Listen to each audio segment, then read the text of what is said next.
Cassia County School District is asking for a $56.7 million bond to build, repair, and expand our existing schools. We know $56 million is a boatload of money. Actually, 20 boatloads, we counted. But before you stop watching this video and go back to scrolling your social feed of America's Got Talent videos, let's talk about the facts, the real nitty-gritty. Fact 1. Cassia is growing. More people equals more school needs. Our school district is growing fast and getting crowded. It's like showing up at the Taco Bandito drive-thru line at lunch. Burley High School is projected to reach 33% growth over the next 3 years. That would take total enrollment from 900 to 1,200 students.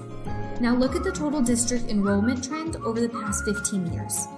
I'm no mathematician, but I think it's safe to say we're in a growth trend that isn't slowing down.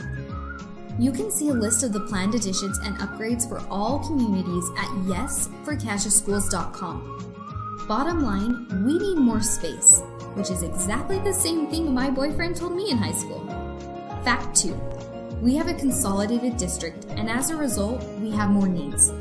Because Cassia is a joint or consolidated school district, it is one of the largest districts in the state. In other size terms, Cassia is basically like King Kong, where Minidoka, Gooding, Filer, and American Falls are like Toto from The Wizard of Oz.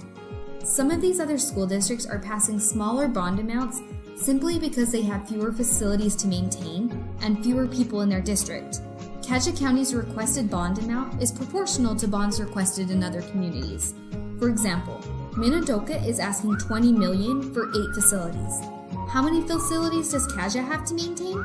18, which includes 4 high schools compared to their 1. Hey, at least we get to buy in bulk. Fact 3. Our current school facilities are in dire need of repair and maintenance for the health and safety of our children. Many of the needed repairs are much more than just cosmetic. In Declo, buckets have to be set out to catch leaking rainwater. Teachers have to watch the buckets to ensure there are no water fights, at least until recess.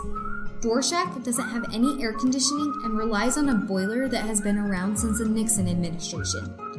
Crowding in the halls at Burley High School has been known to make a sardine can jealous, and safety concerns with portable classrooms have led to serious discussion about hiring Chuck Norris to patrol our school grounds.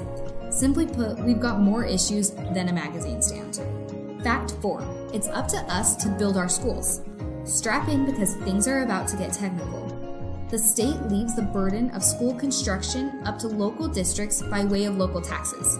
There is some state tax relief that comes to districts after a bond is passed, but it's only available after we show that local taxpayers approve the bond. Once a school is built, the state provides the money for maintenance, teachers, and classroom materials. Basically, it's up to us to solve our own problems, and there will be no bailout. Well, unless we can talk folks in Minidoka County into giving us all of their bond money. Fact 5. The school district messed up, and so did we. Previous school boards and superintendents over the years have made plenty of mistakes. Plenty. They didn't do a perfect job maintaining current structures, there were missed bids and botched processes. But everyone makes mistakes, even big mistakes at times. The key is learning what went wrong and fixing it. So let's see what the new school board and superintendent have done to fix things. 1. They hired a new superintendent who has experience running and passing bonds and building new schools.